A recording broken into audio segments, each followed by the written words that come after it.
This instructional unit focuses on how to conduct a t-test in SPSS. In the process, I will demonstrate how to go about the next assignment.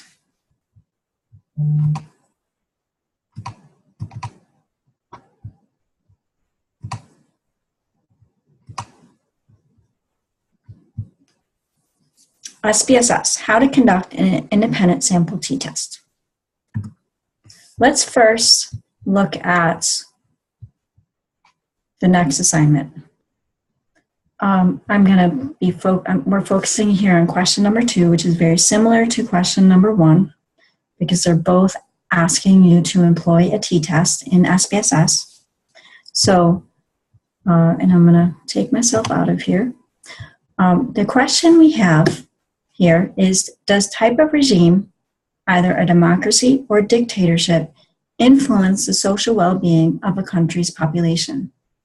I'm asking you to please address this question by analyzing the statistical relationship between type of regime, which will be your independent variable, and at least 2 social well-being variables that are provided below from the World Nations dataset. This means that you will conduct 2 separate t-tests and use SPSS. You should employ the following steps that correspond with the 4-step framework we have been using in this course all along. So that means, first, you need to state your experimental and statistical hypothesis. Second, you should set up your sampling distribution by identifying the type of test you are conducting and selecting your alpha level. Once you're working with statistical software, you don't have to draw your sampling distribution, but you do need to identify the type of tests you're conducting, and you also need to select your alpha level. Third, you need to find your t-obtained values by running your statistical tests on SPSS. And finally, you should interpret and report your results using the standard reporting form. You should include your confidence interval and post hoc tests if applicable. Then you should make a final statement that summarizes in layman terms the results of the 2 t-tests. So let's take a look at the variables we have. These are all part of your database. The variable name is right here. This is what it's called in the database. So the independent variable is going to be type of regime. The dependent variables, and you can select 2 from any one of these. So you have 6 variables to choose 2 out of. The variable that we're going to be looking at now, the dependent variable that we're going to be focusing on for this instructional unit, is the Human Development Score. And the name of that variable is this, HUMANDEV.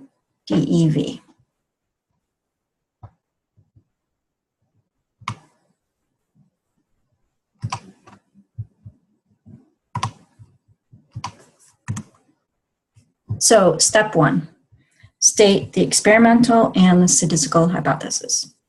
So, the alternative hypothesis is, the way I've worded it is, the type of regime, either democracy or dictatorship, affects the degree of human development that has been achieved in a nation. And the inverse of that, the null hypothesis, reads, type of regime, either democracy or dictatorship, does not affect the degree of human development that has been achieved in a nation. The statistical hypotheses, and they should look familiar to you by now. The alternative is mu1 minus mu2 equals 0. And the null is mu1 minus mu2 equals 0. We should have this here.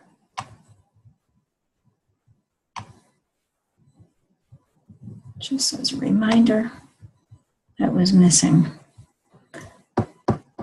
So let's move on here.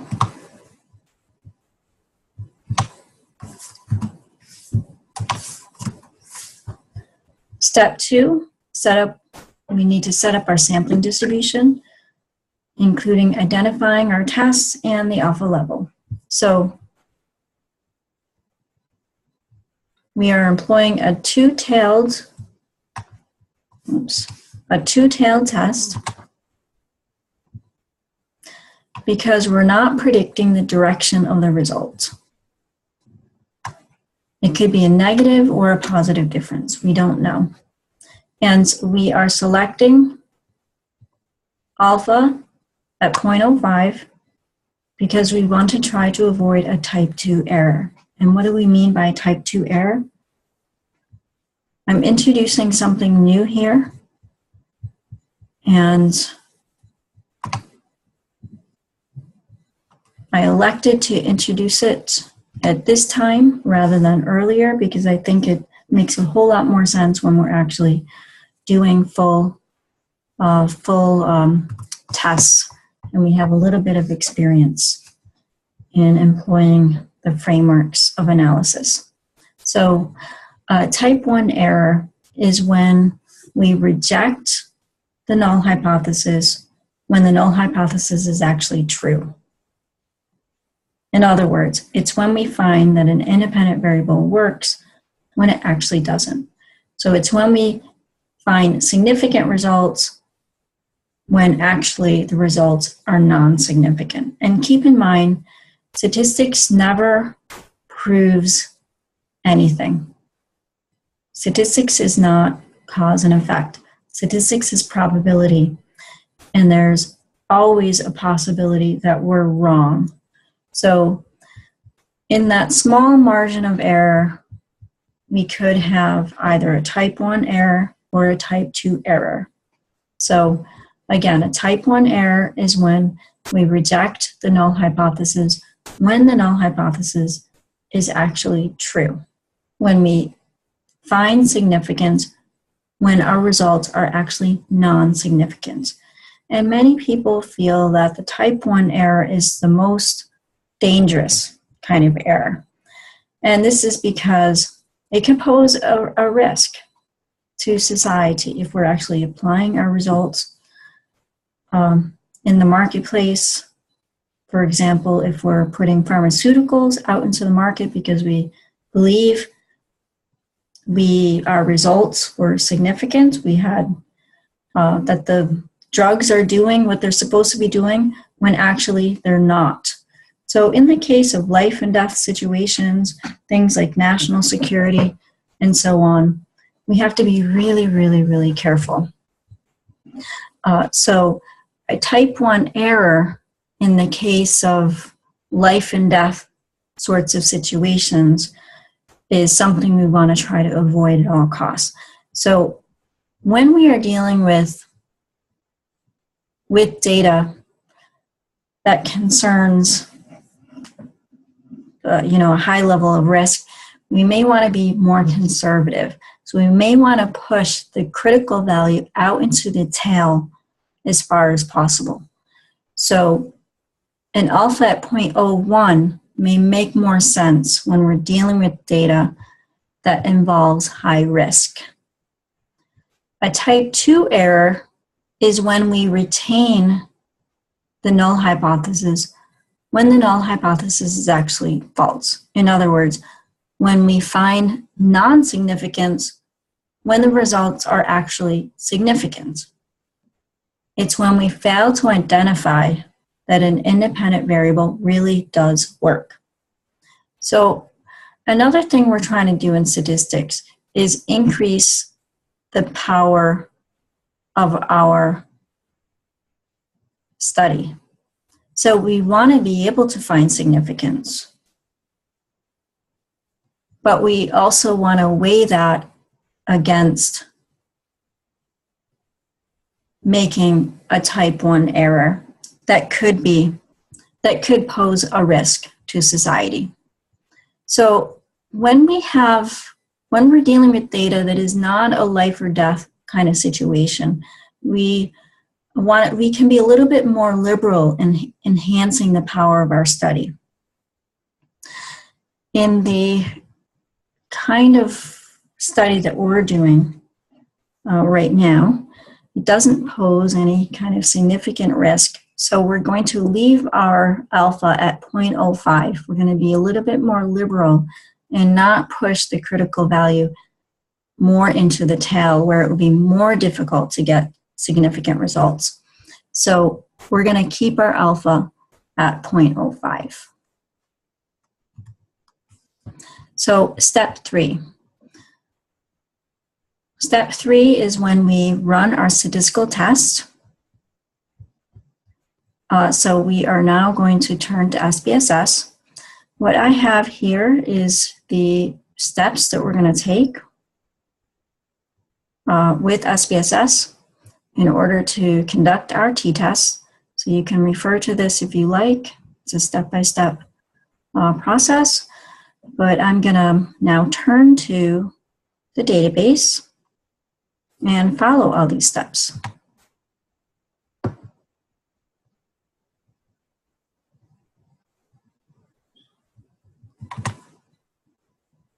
So this is our world nations data set.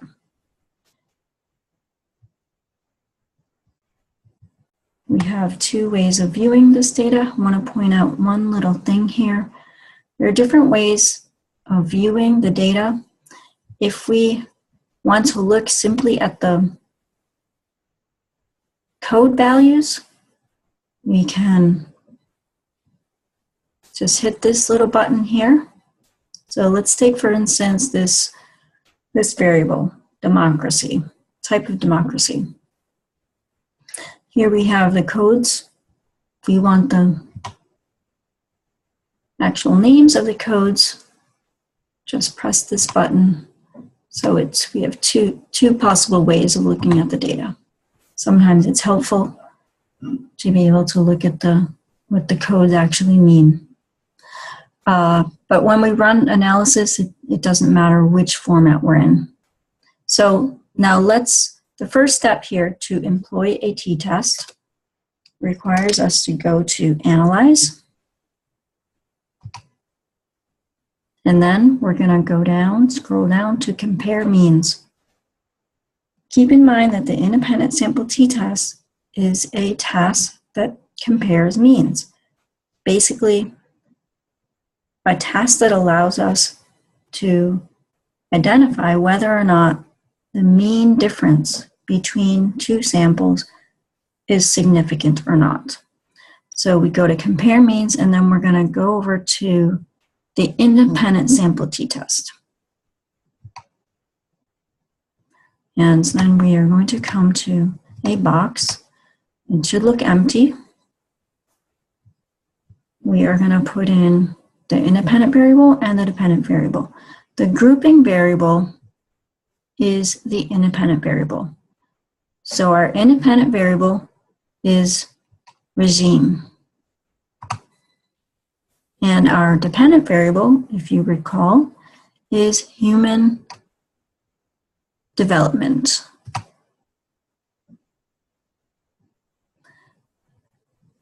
Then we're going to go to options. You see this confidence interval percentage. That's referring to our alpha.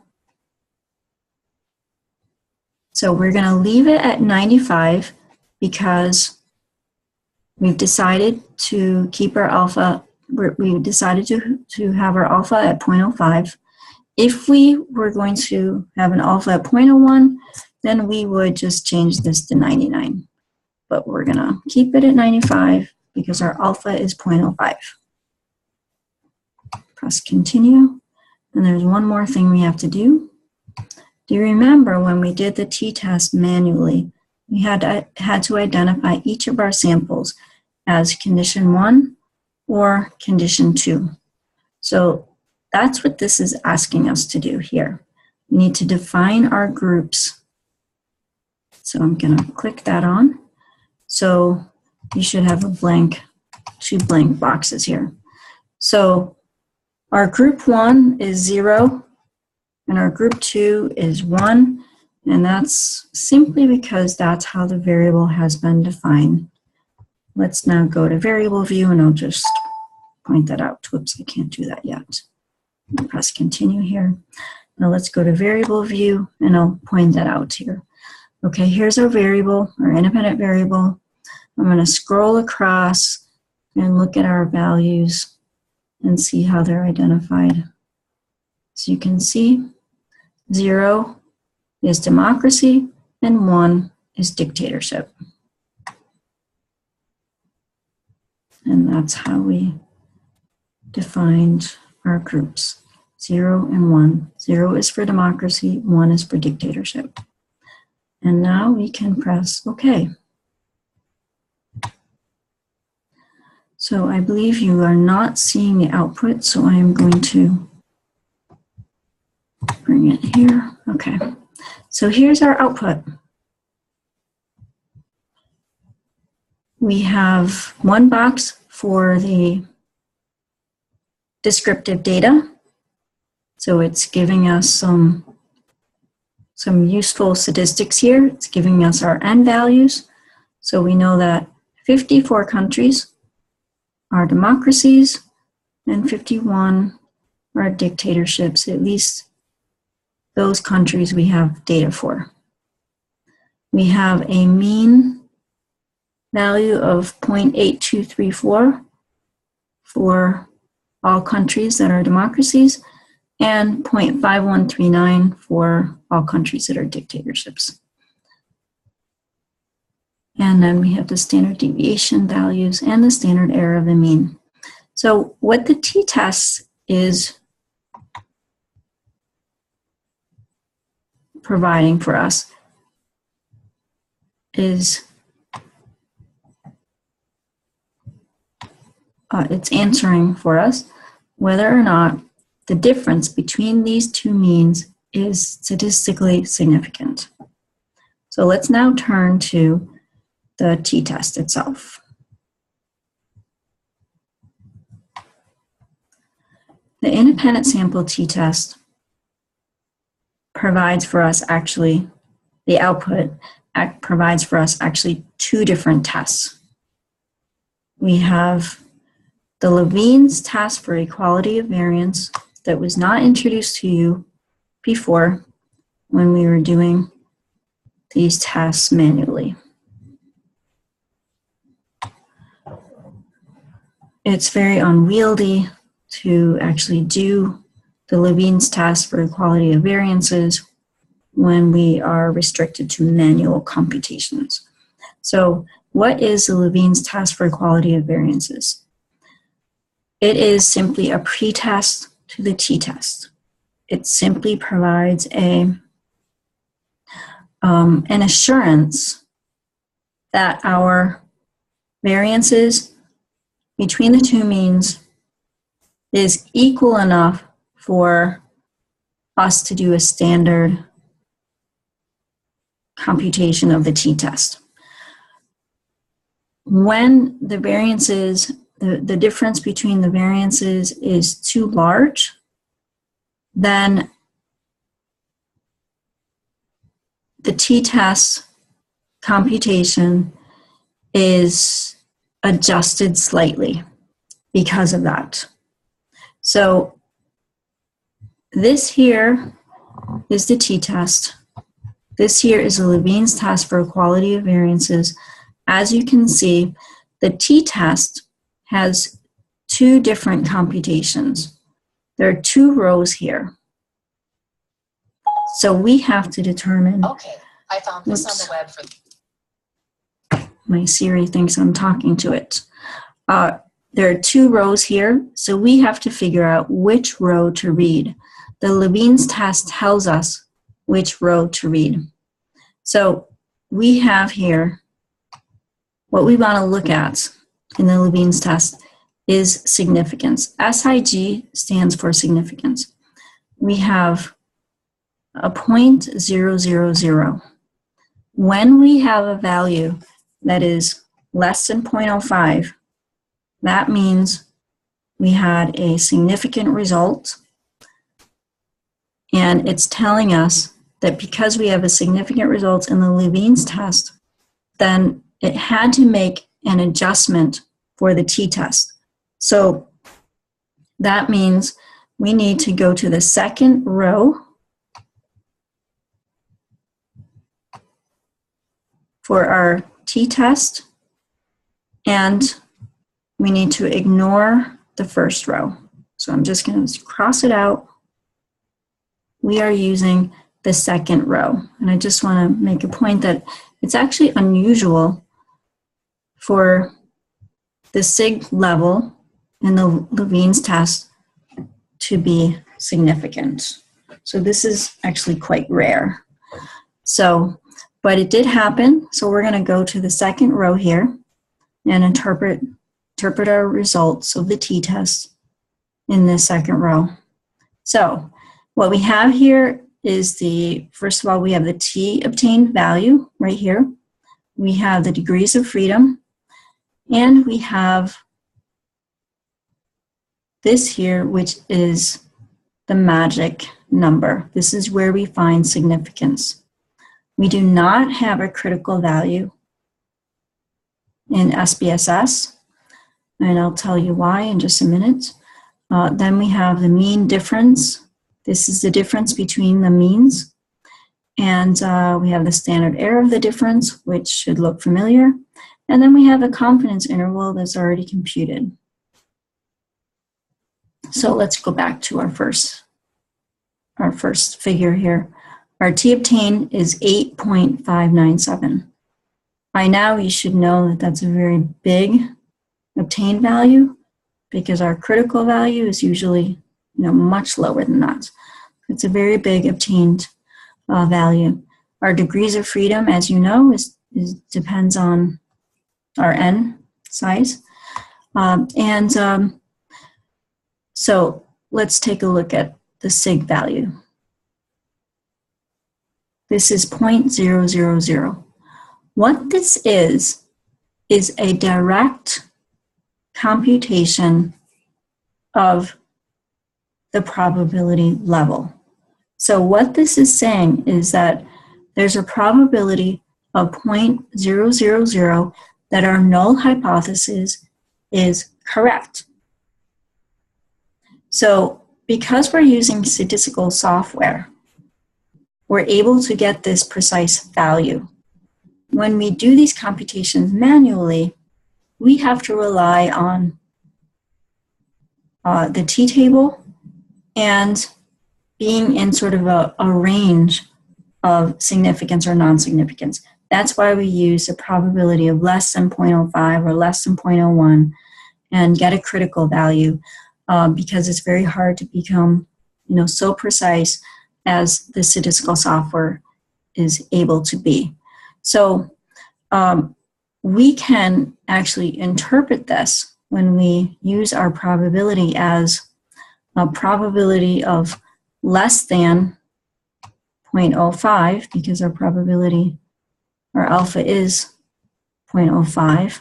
We can use that, or we can actually use probability equals 0.000, because SPSS is giving us that precise probability. Now let's take a note here. This says 0.000, but it's not an absolute zero. In statistics, we never have an absolute zero because we can never be absolutely certain that our results are correct. So if we took these zeros out far enough, we would eventually come to a number. So this isn't an absolute zero. This is close to zero, but it's not an absolute zero. Just to make sure you understand that. So the mean difference is 0.30949. That means 0.8234 minus 0.5139 is 0.30949. The standard error of the difference is this, and here is the confidence interval. So what this means is that we would expect the difference between the means to be between 0.23797 and 0.38100. So isn't this great? All of this just gets outputted instantly, and you don't have to do any computations, but you do have to understand it. And I do believe very strongly that having done these tests manually helps you understand the output much better. So that's why I really, really like students to do this work manually before you actually get on the computer and use the software. So let's move on here.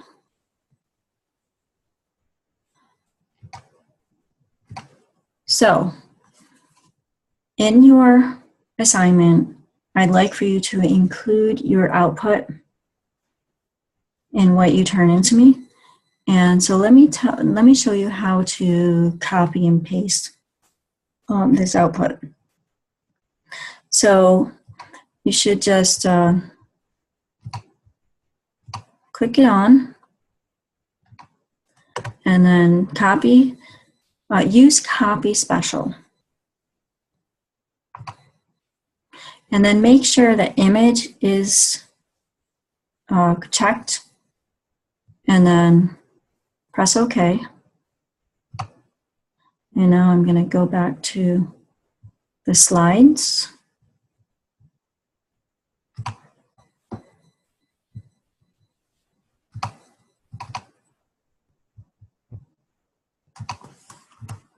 Back to where we were. Okay, so I've already done it here, but I'm going to do it again so that I can show you how to do it. Okay, so pick this third one. As you can see, there are different paste options. So pick this third one, the picture, and then you should be fine, because what happens is that sometimes the data doesn't stay in the table, or it becomes so big it goes off the screen, and it's very frustrating. So if you just follow those simple steps, you should be fine. So I'm going to get rid of this because it's a duplicate. Okay, so yes, when you do statistical reports, usually you include the data output from the software package. So now the fourth step is to interpret and report the results. So we have a t obtained of 8.597 and a significance of less than 0.05. So what that means is that there is less than a 0.05 probability that the null hypothesis is correct. And again, the first thing you want to do is figure out what to do with the null hypothesis. So therefore, the results are significant, the null hypothesis is rejected, and therefore the alternative hypothesis is accepted. So it is likely that the type of regime, being a democracy or a dictatorship, affects the degree of human development that has been achieved in nations around the world. So we report the results the same way that we have all along. T, in parentheses, the degrees of freedom, equals 8.597 with a probability of less than 0.05 that our null hypothesis is correct. And as I pointed out before, there is the option of using probability equals 0.000 if you want it to be more precise. So, and the confidence interval, you can simply state that we can be 95% certain that the difference between the two means is between 0.238 and 0.381. So in other words, the results are interpreted the same way as we have been doing it, only the SPSS provides us the information that we need without having to do the computations. And in fact, SPSS allows us to be even more precise with our probability level.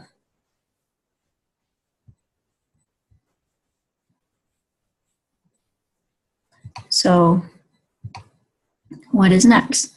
You should do the 2 assignments in this module. Each of these requires you to conduct 2 tests. So in the case of what we just did, I just did one test. You should do 2 for each of the assignments, and then after you do 2, you should make an overall summary of those 2 tests in layman terms. In other words, if we go back to the original question, the question is, does type of regime, either democracy or dictatorship, influence the social well-being of a country's population? You're addressing this question by analyzing the statistical relationship between type of regime and at least 2 social well-being variables. So we just did one of those, and that one test showed that yes, type of regime does affect human development. So you're going to do another test using one of these variables. Maybe you would choose civil liberties. So depending on the results of that test, you may find significance in that test as well. So you should make a summary statement that includes the results of both of those tests. And if you have any questions about that, please don't hesitate to contact me and I can help you out with that. So let's now go back to our last slide here. So, and then next we'll be addressing how to conduct ANOVA, Pearson R, and chi-square in SPSS. So that's it.